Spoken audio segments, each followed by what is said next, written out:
6 years ago in 2020, we started the Interludes podcast, and now it is Black Music Month in June. Coming up on this episode of Interludes Extra Presents Talk on Tuesday, it's Black Music Month, and we're celebrating giving you some podcasting tips and then celebrating one genre in Black music, gospel. And I'm so happy to bring my cousin, my beloved cousin and family member who also created the theme for the Interludes podcast, which you're getting ready to hear right about now.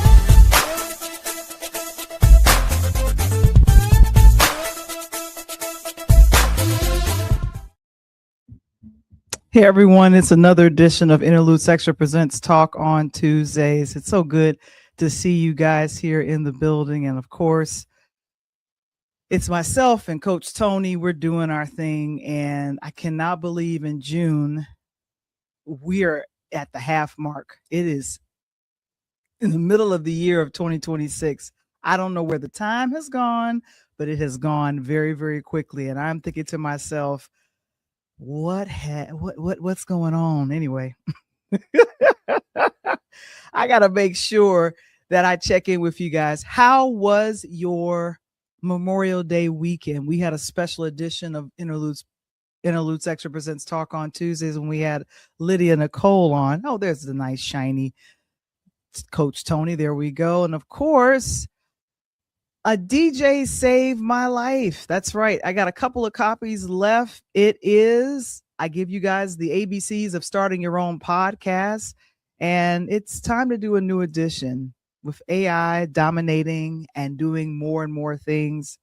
It's time to do a remix of this book. So I am currently working on it, but for right now, we trying to sell out what we got.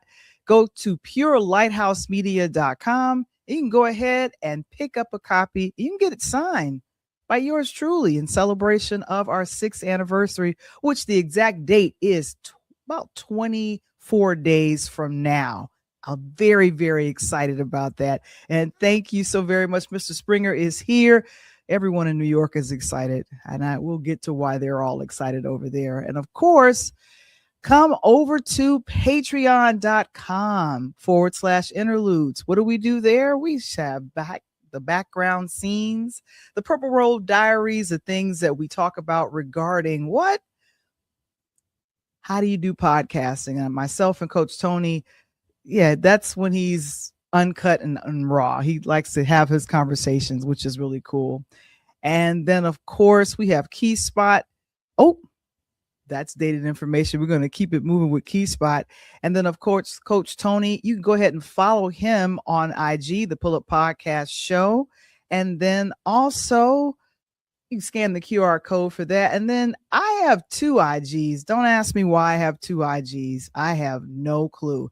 2 IGs. That's what's happening. And with that is at Val the Voice Johnson. And then also Interludes_podcast. We're currently streaming to those areas right now. How you guys doing over there? And then what we got going on here? Oh, of course, Coach Tony, he'll be coming up in a little bit. But anyway, I wanted to have a personal conversation. I love June. June is Black Music Month. I get excited every single time we have Black Music Month. It's when there's Prince's birthday, there's other gospel things that happen, and of course we have Juneteenth. I know some people are trying to take away the holiday. I'm not hearing it. I don't know about anybody else.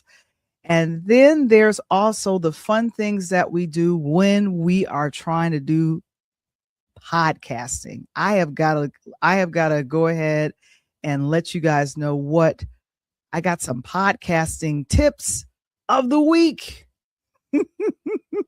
Oh my goodness. And I'm pressing the wrong buttons here. A lot of people ask me, Valerie, you sound so good with your podcasting. They tell me this all the time. And I shared this with Mr. Springer. And I said, you know what? I want to go ahead and make sure that I share, what are some of these tips that people want to know about podcasting? Well, it's sometimes it is the mic. If you sound good on your mic, you can do very, very well. I didn't get a chance to actually list all of the mics, but I'm just going to tell you real quick. And of course, I'll ask Mr. Springer. You know what, Mr. Springer? I did not send you the what's that called? I did not send you the outline. That's my bad on there. But I'm going to go ahead and talk about some of the podcast mics. Now, the one that I'm currently talking to you guys on is called a Shure M7 mic. It runs between, I want to say, $200 to like $300. I had to kind of graduate to this mic. I did not initially start off 6 years ago with this mic. Someone recommended this mic, and I said, you know what, this definitely works. This is also USB and XLR. Of course, some of you audio nerds know exactly those little words that came out of my mouth. I'm so sorry if it's technological, but there we go. Then there's also the Rode Pod mic, and that's strictly through the USB. In other words, it goes directly from the mic to the computer. XLR means you can go into like a console or a board. Do you need a board to do a podcast? No, you don't. And then another good brand is Audio Technica ATR 2100. And this is USB that, in other words, it connects directly into your computer. If I'm talking over your heads, my apologies. This has been the demand that I talk about the mic that I've been talking on. Val, the voice, she sounds so good. Well, how do I sound so good? I got a good mic. Had to graduate to this. Now, some people are like, Val, I don't have a board. I don't even know what that is. I thought you meant a chalkboard.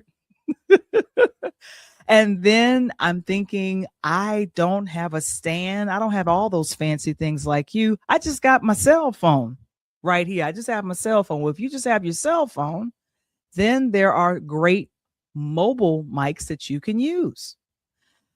Shure, again, it's called a MV88 Plus. Excellent mobile sound. That's what I've been told. And then also the same one, Rode Video Mic Me-L.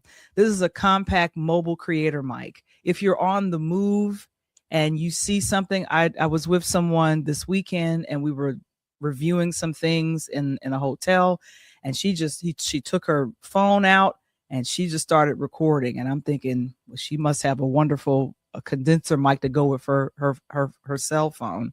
And then the last one I'll tell you about is a Hollyland Lark M2 wireless creator microphone system.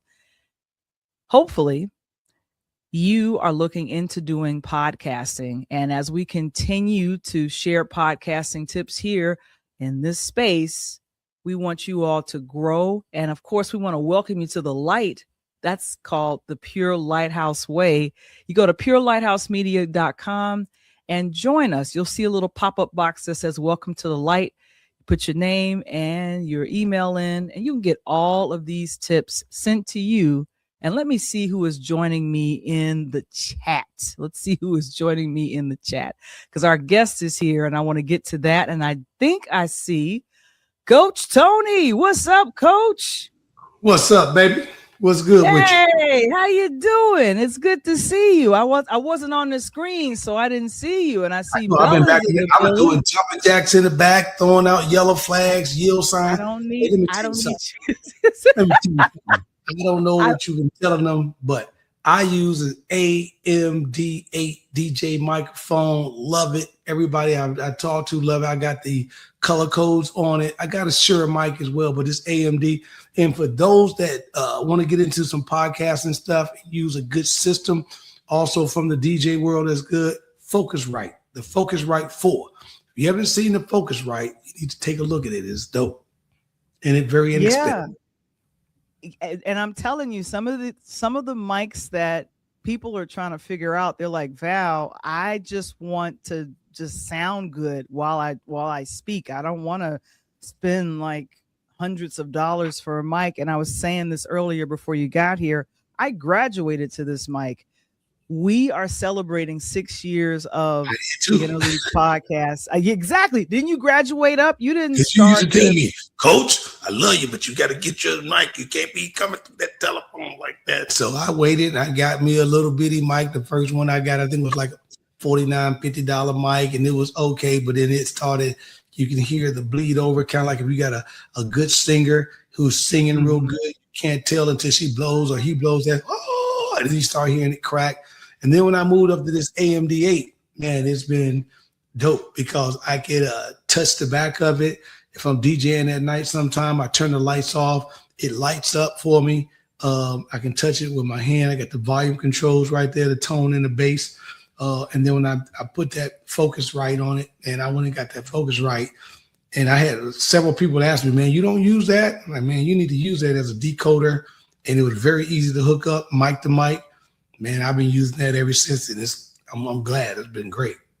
I know. And of course, ladies and gentlemen, Coach Tony got podcasting tips for you as well. But of course, on a DJ level, because Coach Tony is also a DJ. Last night, a DJ saved my life. We got a big party to do this weekend coming up, you know what I mean? So just came off doing, congratulations to those people I did a party to graduate in Nashville, getting ready to go to North Carolina A&T, HBCU. They won for Tennessee State University and for MTSU. 3 weekends in a row, rocking the party, little house music, little stepper set, little old school R&B. I'm back in the groove right now, Val, and it's June for Music Month. What? I know, Black Music Month that I was looking for. The soul shirt tonight. Look at this. Well, wait. Well, let me see. Well, let me back up and see this real quick. Let me change the view. Yeah, stand up. Let's see your shirt. Go ahead and model for us real quick. Let me see that. Bam, bam, bam, bam. Janita from Bermuda is in the building. What's up? Bermuda's in the house. Man, Jay Beasley better be checking in with us. Hey. I know. Well, you know what, ladies and gentlemen, this podcast is brought to you by, I've been waiting to say that for years, the Unlocking Greatness Retreat. And we're going to learn a little bit about that right after this. Oh, wait, here we go. Hello, you all. My name is Zenja Glass, and I just want to welcome you to the Unlocking Greatness Retreat. You may not be aware of this, but the world is waiting on you right now just to show up. We're waiting to be blessed by what you have to offer.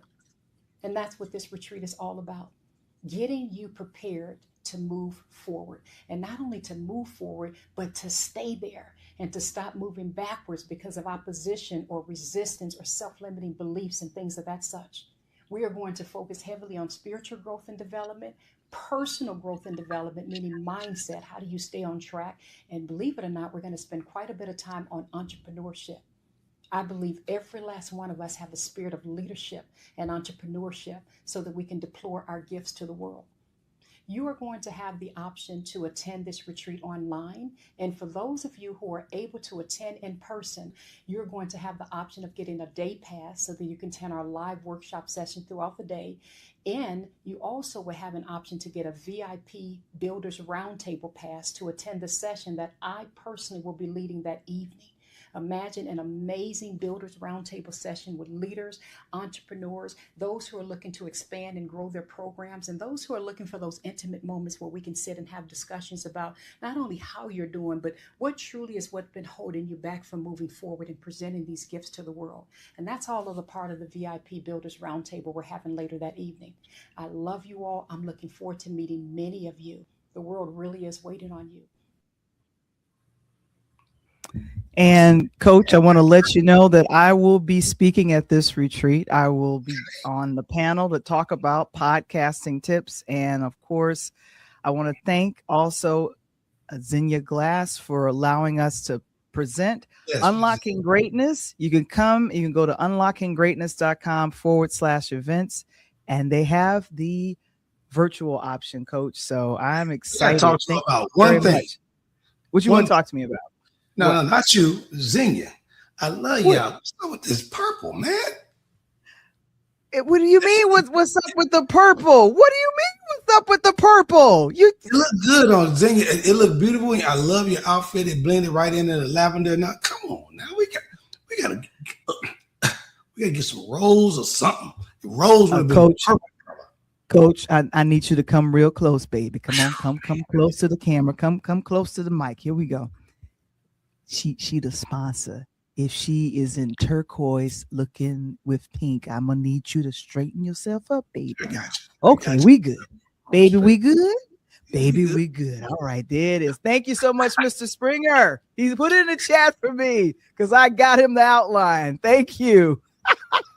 Man, that sounds like this is going to be one hell of a retreat. That's coming up with this weekend, next weekend.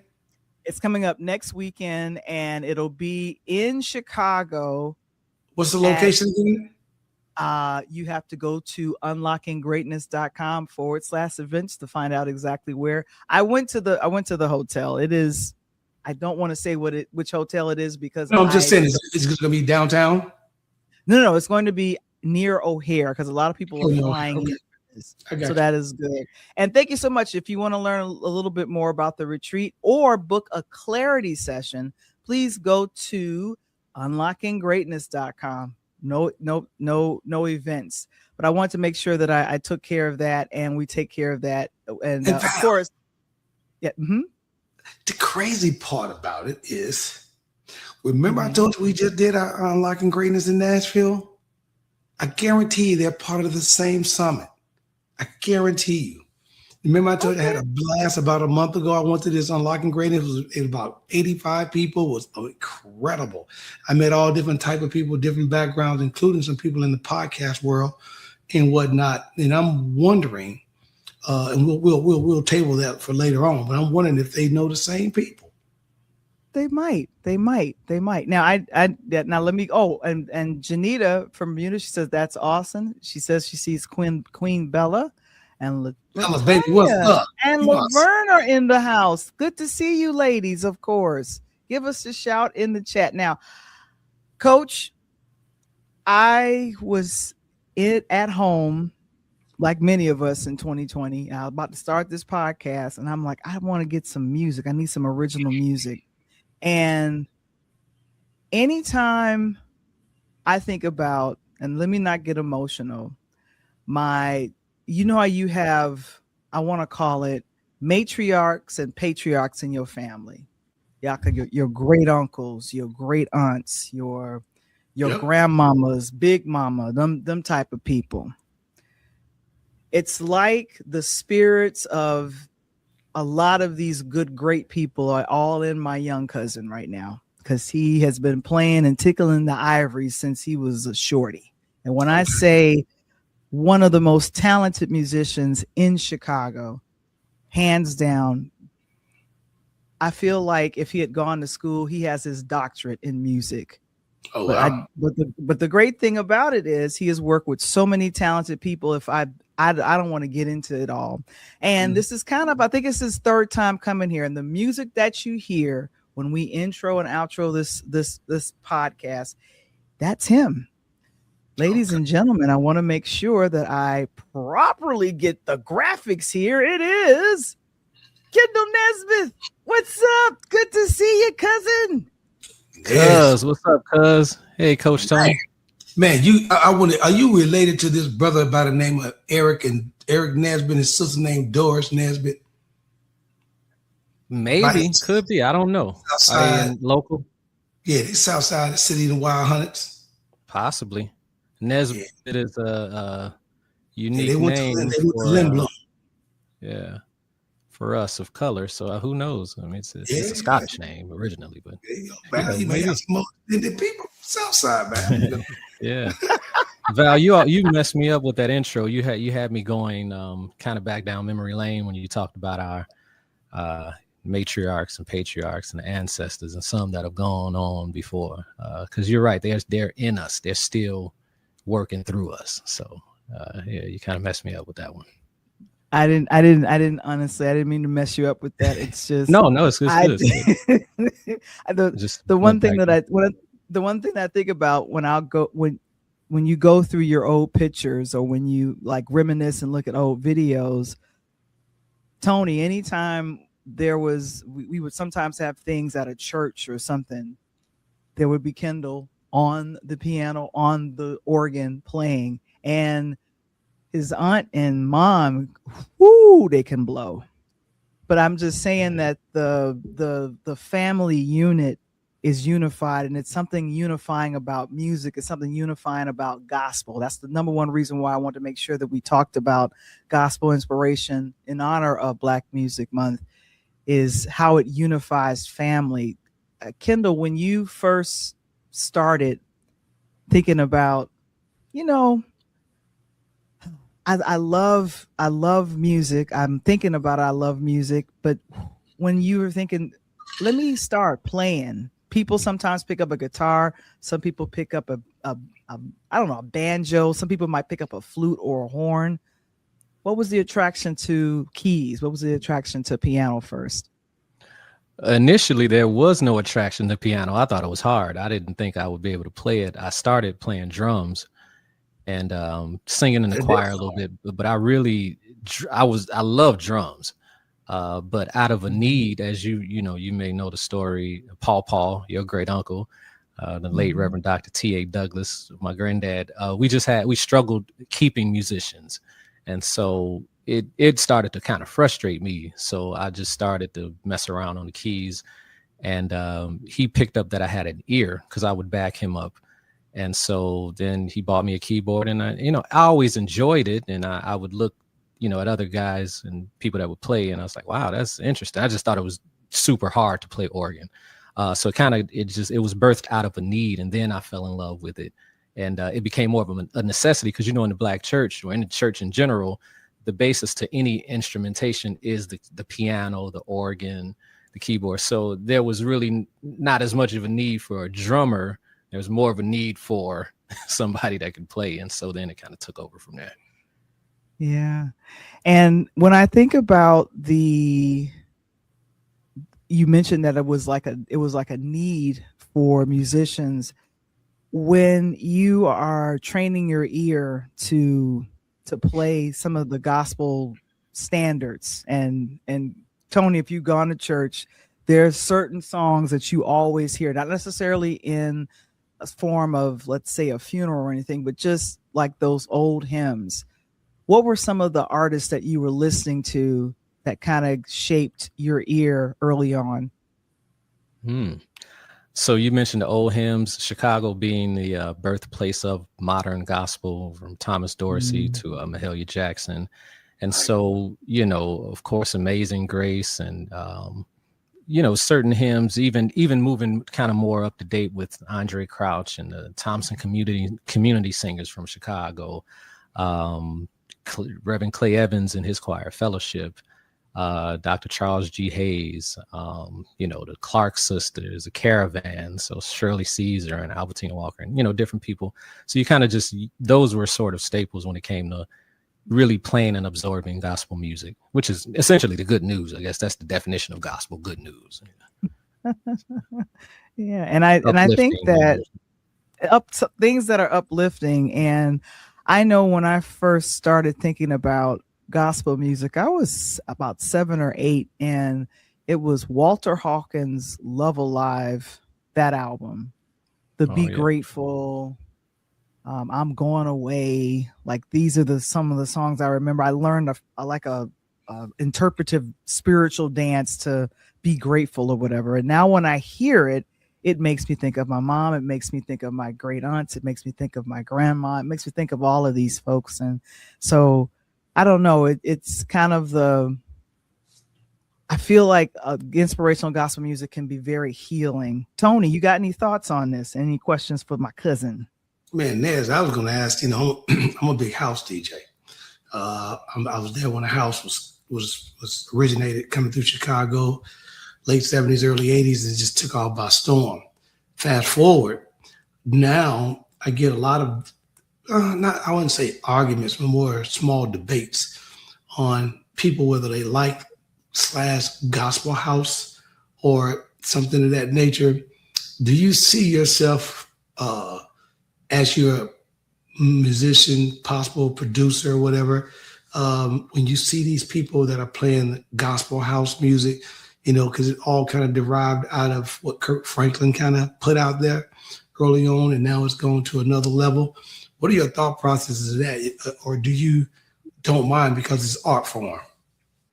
It's an art form. I love it. It's expression, and you're supposed to take the gospel out into the world.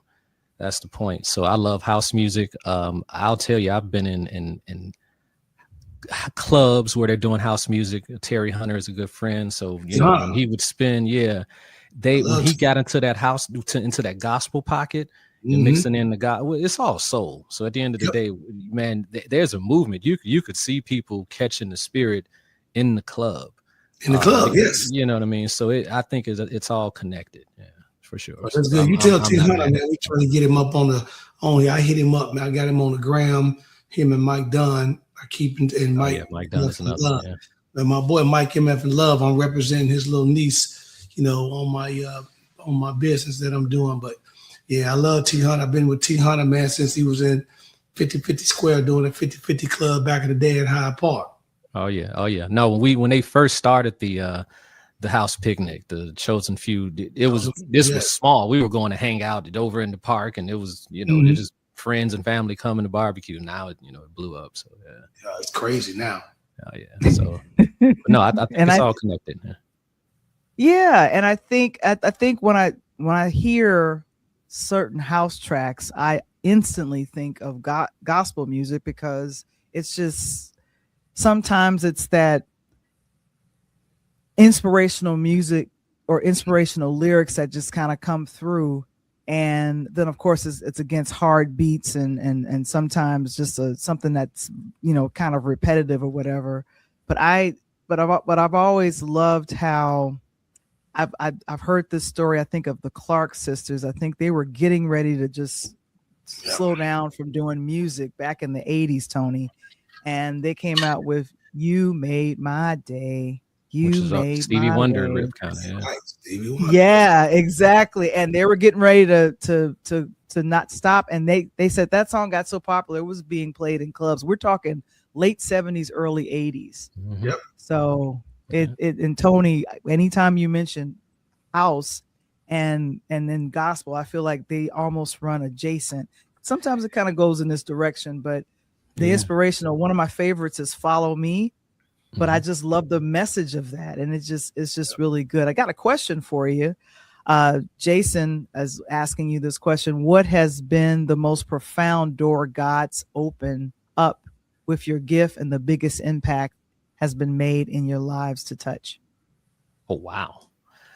There've been, great question. Been many doors. I think the ability to share your gift on a national and an international stage, where there are recordings that people can point to and say, hey, that's your music, that has crossed genres, which is another good thing about gospel. Gospel, I feel, is the basis of all music. Even when you go to CCM, contemporary Christian music, you'll hear elements of country, rock, of course, soul, funk, jazz, blues.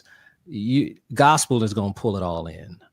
So, kind of getting back to the question. Yeah, I think the being raised, born in church, and that being my experience, and then kind of merging those ingredients into whether it's R&B music or, jazz, it could be anything. Some of the commercial stuff that we do that you hear, that's all gospel, soul, that's that undertone. So I think those doors where, this little kid from the West Side, a storefront church, right, music is now being heard across the world. I've touched people in various ways because of being on different projects that the masses can enjoy and receive. So that's good. What's been the probably the most disappointment from opposite end to the other end of the spectrum, and not necessarily disappointment, just in the gospel world in terms of the music, because everything has its highs and lows. Everything comes and it goes. House music, as you know, was big. It fought disco, late 70s, early 80s. Then it exploded. Then rap came in, hip hop came in, and then all of a sudden, house music made a comeback. It was still underlined and was real big over in Europe, but now it's making a comeback. And I was telling Val, they said by late 28, 29, houses will be the #1 genre worldwide again. When you look at gospel music, and as you say, it's kind of like the undertone of music when you kind of scale everything back and all that. Have any part of it as a producer or a music person has been very disappointing, whether it been the artists as of late, or maybe it's kind of fallen off because it really was out there during Kirk Franklin time, and then when Kirk kind of burnt through his albums, gospel music was still there, but it wasn't hitting like it normally was. I think, and this is layered, but we're talking, so this is a podcast. Let's get into it. I think it's what happened to gospel. It started to get probably a little more commercial. So gospel wanted to chase radio, chase mainstream, and so it may have gotten overproduced, and they start following trends of kind of more, as they say, the secular artists kind of pop mainstream radio. Versus back in the day. And this is something that I deal with young people, coach, mentor, show them. And they say, we like the old school, even R&B, like, my kids, they say we like old school R&B more so than like the newer stuff, because there was a different kind of soul. And there's this debate going around, kind of Jermaine Dupri is talking. It's like, well, people ain't raised in church no more. That's why, people they didn't go to church. They didn't get that spiritual experience. So you don't hear the church in the R&B anymore. So kind of going back to gospel, I think when we went into this whole praise team kind of dynamic, more solo artists, it took away from the unity that the choir brought. So when you had a big choir, you had big band, then you had to work together in harmony. And so, and I think there's a pivot. I really think there's going to be another change. pivot. Yeah. And people want kindness. I think, when you deal with kind of what's going on in the world, social media, people really want to get back to decency, kindness, loving on one another. We've been, I think we've gone so extreme on one end, and that's kind of the cycle of life. I think it's going to come back where these young folks, they want what's real, and they know when you're not real. They know, they want something that really touches them and that can kind of get them through. And so I think gospel is kind of coming back into, what's going to really touch and pierce the soul in authentic worship. We were just blessed Sunday. We had a whole bunch of young people come to the altar. It's probably like 30 young folks coming to the altar, just really wanting to get, because they're going through some real stuff, and they don't want you to be on no commercial. I'm just trying to make a hit. They want you to produce and talk to them and kind of speak to where they are and give them that answer and that, so. Yeah. And they said that the young people right now are buying vinyl records out the roof. I mean, I told Val there's a local vinyl shop here in Nashville. I go shopping. I spend some time there, man. Sometime 2-3 hours in the shop. I roll in there and forget how long I'm up and like, whoa, man, I've been here for 3 hours. And then I'll look around sometime, man, and see these young folks, and Val, you go crazy to see them coming in and they going over looking at Chic and Sister Sledge and Teddy Pendergrass. Like, what y'all know about that? It feels different, it feels different to them, and they want it. Yeah. And I think what's most important is that we kind of have this return to gospel. We have this return to being raised in the church, or just kind of that and redefining what it means to be there for someone, the neighborhood be there for you, where I was a latchkey kid. So the entire neighborhood looked out. See, the neighbor looked out for you. And if you got out of line, they had permission to, whip that tighten tail back up. Tighten you straight right on up. And I think that's the thing. Community, the community was there. Just Gloria, Jay, she just said that loving this conversation. She's a singer, and she started in her grandmother's church in Massachusetts. Boston, Mass. Nice. She looks like Angie Spivey. I was like, is that Angie? Which is another gospel great in Chicago. It's like, wait a minute. I know. And then Jason says that the pendulum, it's swinging. It's going to swing back the other way. And that's my prayer, that we get back to kind of that, I don't know, that gospel where it just reaches down in your soul and it just makes you feel like God is real. Like if you That's ever thought God was not real, like the way a note is curled from Tasha Cobb, Leonard to CeCe Winans, just kind of that Yolanda Adams, just the way they yeah. would sing, And it and connects that's us the no kind matter of what thing. you believe in. It connects us all. Mhm. That's the Yeah, power in and I music. think empowering. And Jason also says that's what's going to happen with AI, and that's my next. Now he just opened the door for the next one. It's going to get saturated that folks are going to crave only what's real. I literally saw online, Coach, uh, Speaker T, that would be Anthony D. Shannon, who got us our awards. I saw that.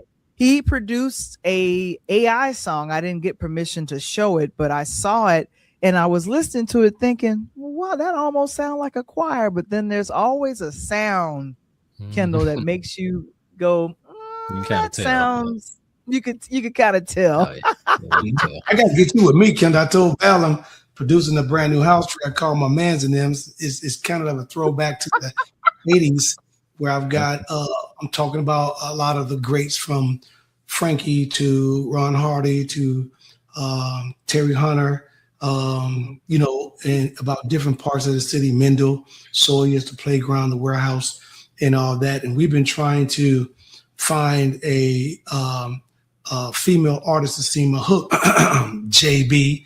Anyway, She's in Bermuda. I know that. See, that don't mean that we got You can do emails. some things virtually. You can She send ain't the down the files. street. She Send the get files. emails. Anyway, we did use AI because I'm sure you're familiar with Sono, and we tried to use it, Sono, but it yeah. sounded like Alvin and the Suno, Chipmunk. yeah. Yeah, Suno. But now I got a young lady that I'm working with right now. So the moment I get it finished, I'm gonna make sure I drop. I'm actually gonna drop it live on the podcast when I get it done. But I'm gonna make sure I get you a copy. I was talking to somebody. I heard the funniest thing, and I forgot who it was. I say I'm going to use this one.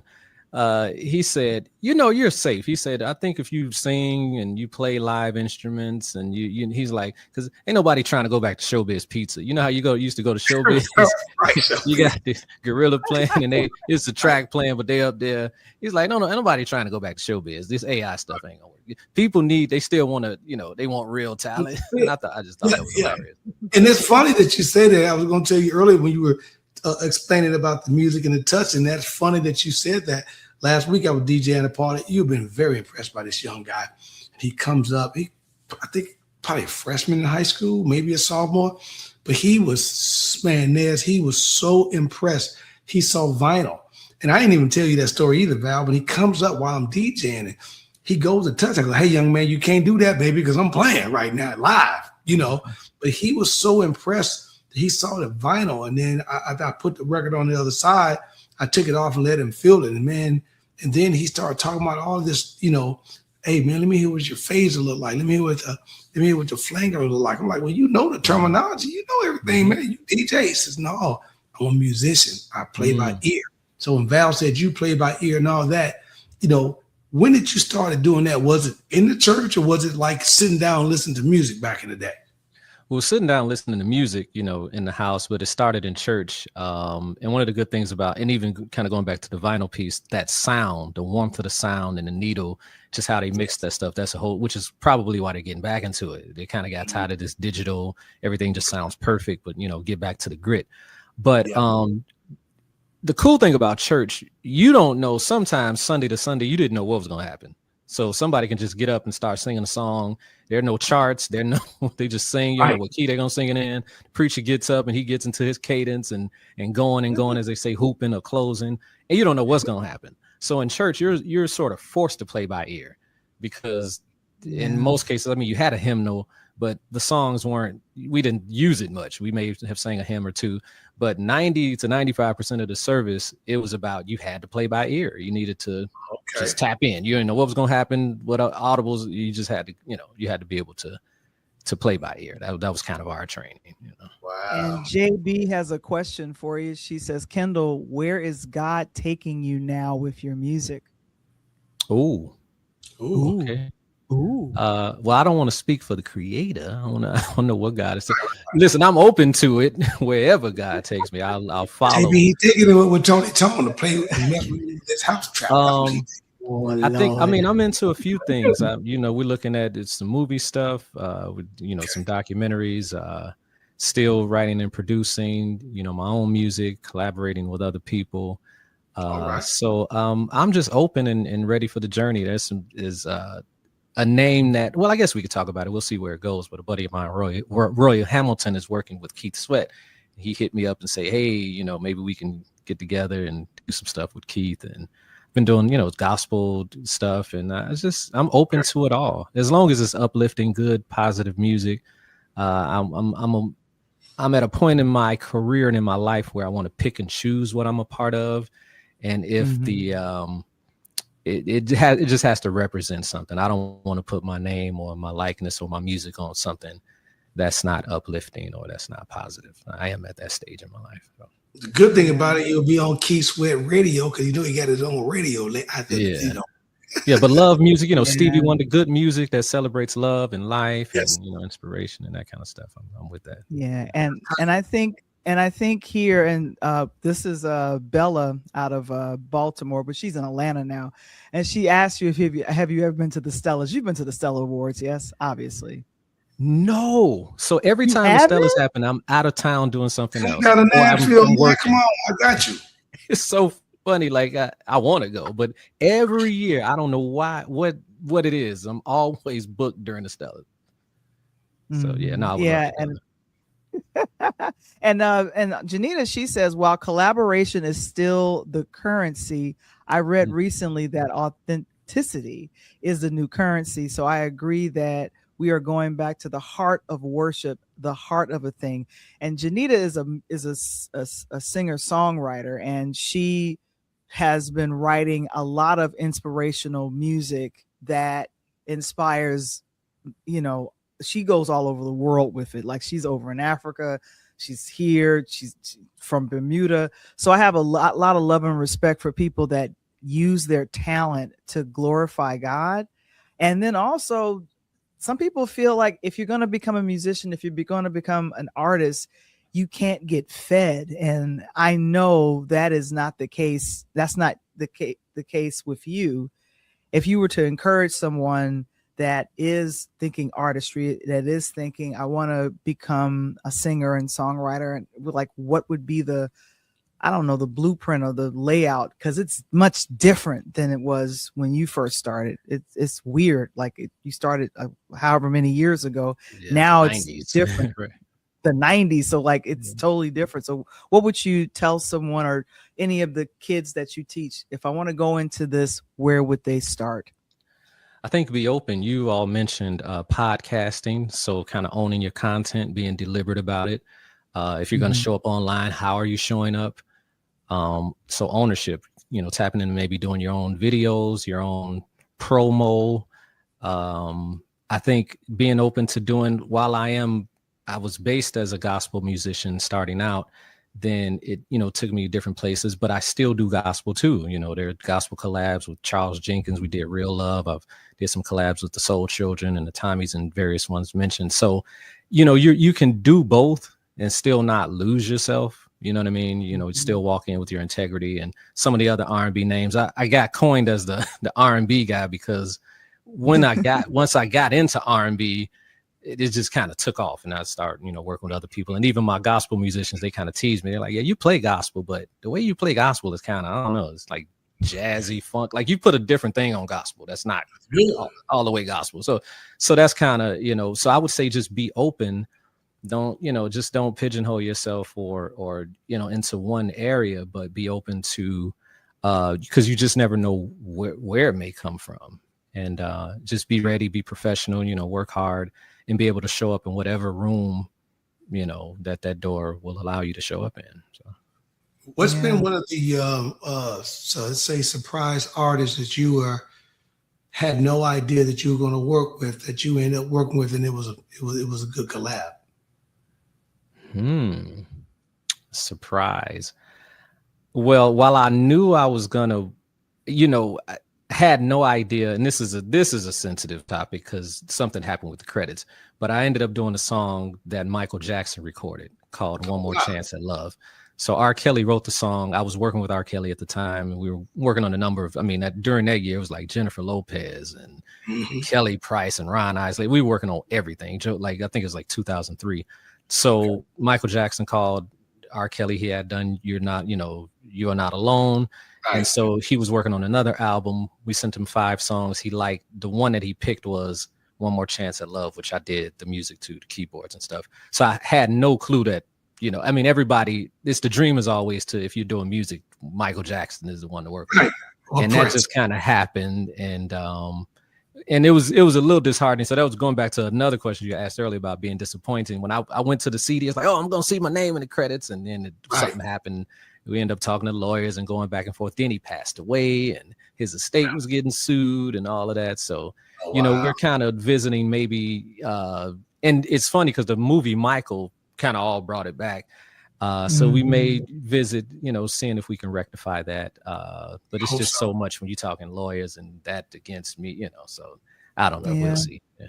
And I remember seeing an interview recently with Sean Stockman, and I believe Sheila E. did not get credit for the percussion she did for "Working Day and Night" and "Don't Stop Till You Get Enough." Stop till you get enough. These things that she was, there was a way she was playing like bottles or something, and she described how she generated this sound, and she was excited, like, oh, I worked on this. I want to see my name in credits, and it didn't happen. And so I know that's very disheartening when some of those things happen. I think one of this is not a gospel artist, but one of my favorite artists is Stevie Wonder. Absolutely. I'm telling he's Tony. He's the blueprint. When you can play the song "As" from Songs in the Key of Life, which to me is one of the best albums of the 70s that was ever recorded. That's just one of the 3 of all time. So when you play the song "As" and you can mix that into anything, and then there's this gospel, underbelly of that song. We all know when he starts singing like that, I'm like, he sound like a Baptist preacher at that point. But I don't Stevie know. He's churchy for real. Yeah, it's extremely churchy, and I think Love's in Need of Love Today. If there were other gospel artists that come to mind, which ones would you also consider to be the blueprint?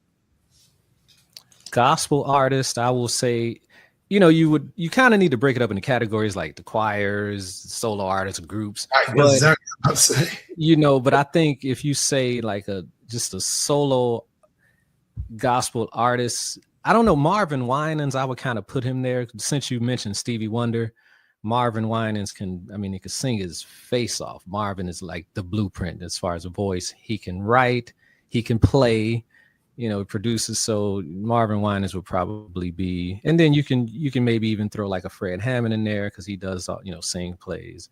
You almost can throw Kirk Franklin in there. He doesn't sing, but he does everything else. He sings good enough. But he produces. Little John. He's like.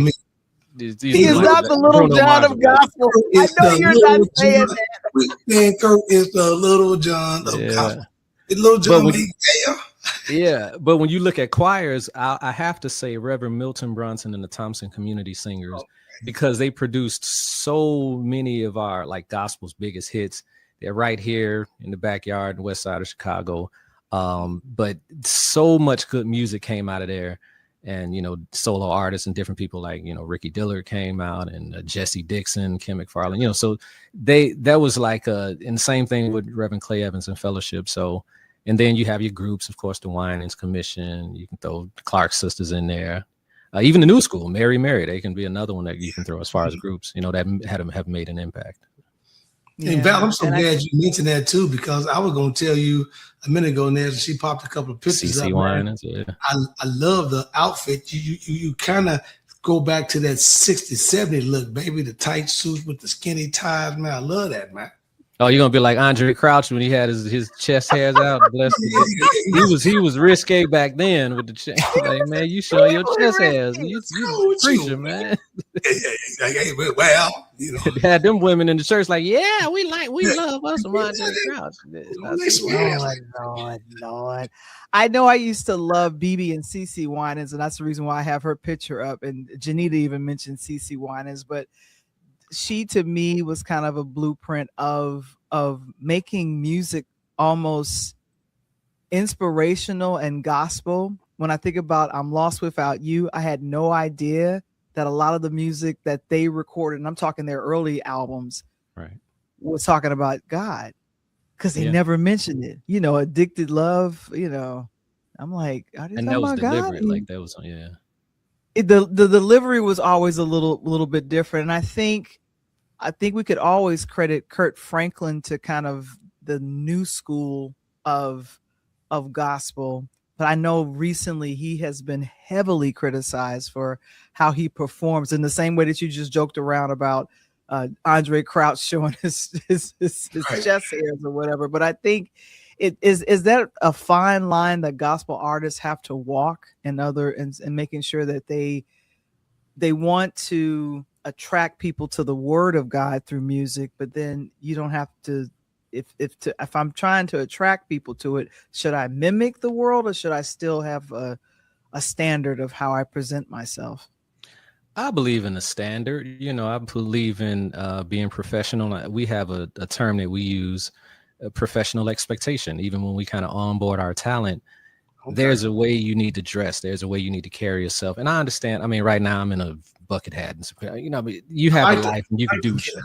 You know, but I think when you're on a platform, and particularly when you've been called to a different standard, if you are indeed a minister. I know at the time Kirk Franklin was a youth minister, and I'm not saying, let me be clear, because I believe in being you and being cool and representing the way you represent, but there is a fine line. And when you get into that commercial success, they start pulling certain things out of you and pushing certain envelopes so you can trend and be relevant and all of that. But and sometimes I've been called a little more conservative, like, you know, you're an old soul, whatever. But I do think there is a certain standard.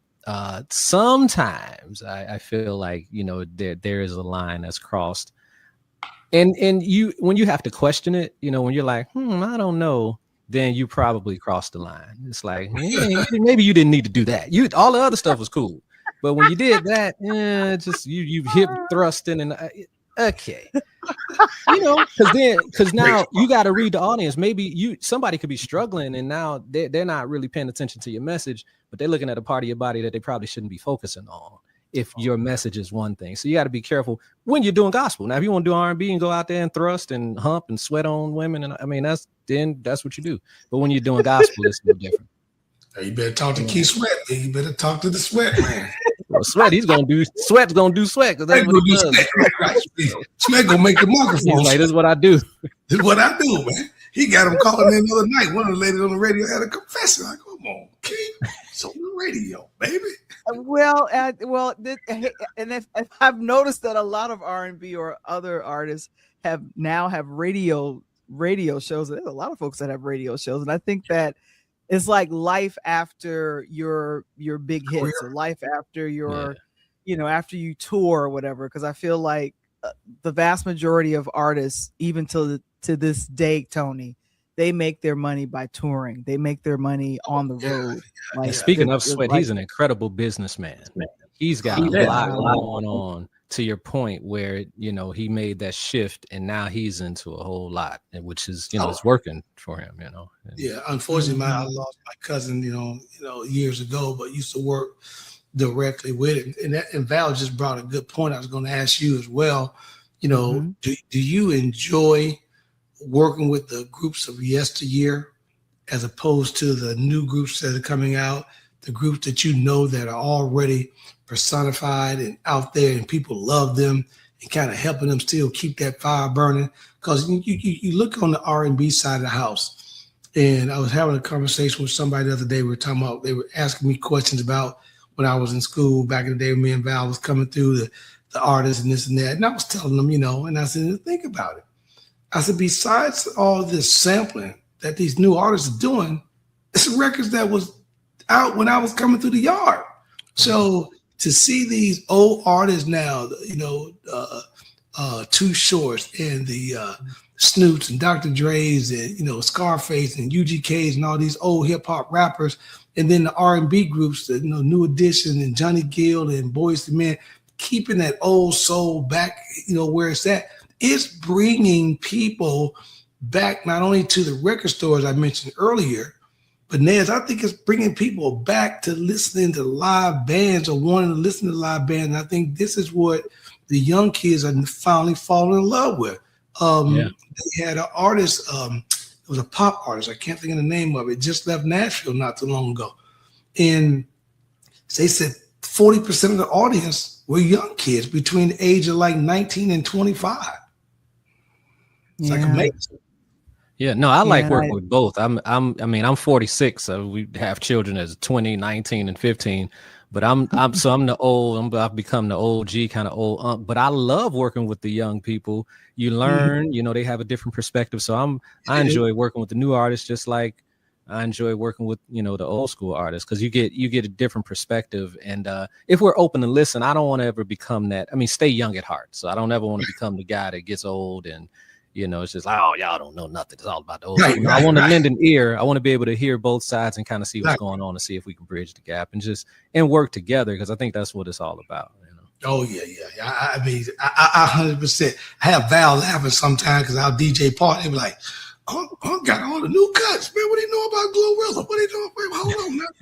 They be like, man, I rock a party. And they be like, man, I didn't know you knew about that. You don't want to be out of touch. Yeah, you want to. Yeah, you gotta stay with the hits, man. Gotta stay in the mix. Oh my gosh. Well, you know what? As we wrap up our conversation, I definitely wanted to make sure that I wanted to thank you, because as I had mentioned a little bit earlier, we are celebrating our 6th year at the end of the month. It'll be June 26th. We'll be celebrating 6 years doing this podcast. And that song, anytime I would get a little weary in editing and producing this show, I would listen to it and I'm thinking to myself, my cousin, you gave me 3 songs, but this was the one that I found I attached to it, and in my mind I still don't visually have the video matching what I see in my head. And I'm thinking, I might have to get AI to really match the goofy that I hear or what I see in the music. But I'm all the way live and all the way appreciative of, and thank you so much for that. Oh, Drika's on. It's Frederica. Another happy cousin. Anniversary. Another cousin is on. Okay. What's up, girl?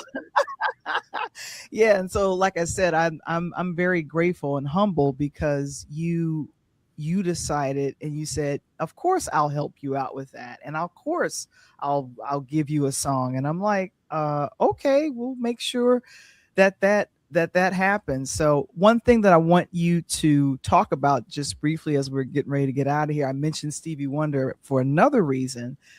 Father's Day is coming up in June. A lot of wonderful things are happening. And Tony Kendall co-owns a event space called Sage, and stylish area, great environment. Thank you. Stylish area, great environment. It is a North Aurora or just Aurora? North Aurora, but it's like North. Yeah, but it is North Aurora. So, I wonder, man, Nez, have you worked with my Ken folks, DJ 33 and the Third, Chicago's own? I have heard of him. I think we have crossed paths and did something. Yeah, but I've heard the name before. Father's Day we're doing, as you have the flyer up. It's going to be a Stevie Wonder theme. So all Stevie Wonder music, spinning, dinner, fellowship, drinks, have a good time. So, and it's called Sir Duke. For the Val, make sure I get this. I can tell a few of my folks to go out there and check it out so you can support it. It's going to be a good time. Yeah. Okay. Yeah. And like I said, this has been what was fun earlier this year. They had comedians come to Sage, and I think I came twice, and it was good to see some of the family members there. But then to see I don't know, just I saw Kendall DJing, Tony. He did very, very good. Okay. You would be proud. Like You would you be did the proud of comedy him. store, Val? No, you got to do everything. That just kind of happened because it's like, hey, we're trying to save some money. Tiff was like, music, you be spending and messing around at the house, so why not? So I was like, okay. So that's kind of how that. Was that the time that was that the show, Val, that you went out and you did the comedy on? No, I didn't do the comedy. I didn't do the comedy there, but Okay. good gracious, I everything is happening. I saw a paint and sip. Like there's a lot of great events that are happening. Yeah. If they weren't so far away, because I am in deep South Chicago, almost at the Indiana border, and you guys are west. And it's closer to us, and then we wanted to provide something for the people out here, so they don't have to go all the way to the city. You know. Yeah, I know. And get 80 across, girl. What them, man? Val has a lot going on too. You know? Exactly. And then we had $5 a gallon. So I'm a little upset about it all. Now, this is a blessed family. Our family is talented. We got family. This is a blessed family that we got all kind of stuff. That's beautiful. That's beautiful. Everybody. Now, just before we got on, unfortunately, I had gotten the news about one of my favorite, People Bryson. I heard that he was sick, but I wanted to make sure that I had mentioned this. People who is known for music, him and Roberta Flack did, and just kind of was he from Chicago? Roberta Flack was. Roberta Flack. Yeah. Oh, yeah. I'm trying to bring up his name. Why am I forgetting how to spell his name? Peebo. Okay, there we go. Let's see. So they confirmed that he had passed. And tonight I celebrate my love for you. That was him and Roberta Flack. And then Can You Stop the Rain? That was one of my favorites. Beauty and the Beast. And I think what happened, according to People magazine, he had suffered a stroke, and his family released a statement confirming that he had unfortunately had passed. Transition. He was 75. 75 years old. Yeah. Mm-hmm. 75. Yeah. So born April 13th. That's Orland's birthday. My son's. Really? Yeah, I didn't know that until looking it up now. Wow. Yeah, so he suffered a stroke, and then some time later he ended up going ahead and passing. But I have seen him perform live here in Chicago a couple of times. He's anyway, I love a lot of his music, but I just wanted to make sure that because we're talking music, I did not want to close the show without acknowledging his passing. So I just wanted to just go ahead and do that. But Coach, I didn't know that. Tony, yes, Coach. I mean, this is like in the family. Yes, I mean, can I do this? Because I saw somebody in the comments saying, "Can they hear some of my music?" So I do have some music on all platforms. Show the World. That's one song, and then I have another song called "Feeling You." So all platforms, Kendall Nesbitt, Show the World. That's one song. And then I have another song, I'm Feeling You. And then I'll be working on some more music and putting that out. So, hey, man. And like I said, get my mans in them together. I'm going to throw it at you and let you turn it to the gospel house version, because it's going to be a banger, baby. We're trying to make it for the summer. Trying to. Oh my gosh. And your wife is checking in, which is always beautiful. I see you, baby. Okay. She said great. 93. That's a different. I didn't even know she had an ad. Right, see, you don't even know. Like, hold on. Hey, appreciate that now, Tip. Thank you, girl, for doing that. Oh my gosh. Oh my goodness. That is absolutely hilarious. Oh my gosh. Mac and cheese. Jason is tripping. She's cracking me up. If you have followed the world to attract folks to God, it's like showing up with mac and cheese made totally out of Velveeta. Okay, wow. That's a hood cheese, but I feel you. That's the hood cheese, very much. And Janita wants to follow you because she's a songwriter. Show the world, and I'm feeling you. I will check it out. Janita will check it out because she loves this. Appreciate Kendall Nesbitt, thank you. thank you so very much for You are coming welcome, on and cuz. Thank showing you. some love. And Nephew, like I appreciate it, said, Sure. Coach loves you. He's Thank you. definitely gonna drop you a demo. I don't know how and why that's gonna happen, but that's what he does. Hey, Kendall already told you, man. See, Val think it's joking until when it drops Hey. out, she'll be like, "Oh, damn, I didn't think you was tripping," but we are done with everything. Matter of fact, I don't even know if she told you, Nez. My nephew, like you did, dropped my track for the Pull Up Podcast show. He's a hip hop artist. It's a banger. So he's the one that's working with me on everything there. And we're completed. The whole track is done. We're just putting trying to put the vocals in right now. Nice. All right, cool. And I'm gonna need some podcasting tips. I'm gonna call you myself to kind of see well what's then going make on. I can get my thing together too, you know. Make sure that you do. And of course, if you are in the Chicagoland area, go ahead and check out unlockinggreatness.com/events for the Unlocking Greatness retreat here in Chicago. It is at a hotel in O'Hare. I will have more information as it to come. And Necessary is the book that Xenia Glass wrote that I have read. Whoo, I got a whole podcast on her. So, but like I said, faith, leadership, and entrepreneurship and execution. And so if you guys are here or if you are out and you need to zoom in, you need to see it. I'm going to be one of the panelists on this. So I'm very, very excited. And we love our purple. Us church ladies, we love our purple. A DJ saved my life. A DJ Saved My Life is available at purelightshousemedia.com. Scan here to order the book, and then we're going to wrap it up with the Pull Up Podcast Show. Man. Please go ahead and follow Coach on IG at the Pull Up Podcast Show. And then the last thing is, we are live. It is June 2nd. It's going to be Black Music Month all month, so we will have a wonderful time. And Janita is going to be joining us on the 16th to talk about the new music that she has coming out of Bermuda. Nice. Yes. I'm excited about that. People, but she wearing red in that flyer. You peep that? Who's wearing red in the flyer? Who's wearing?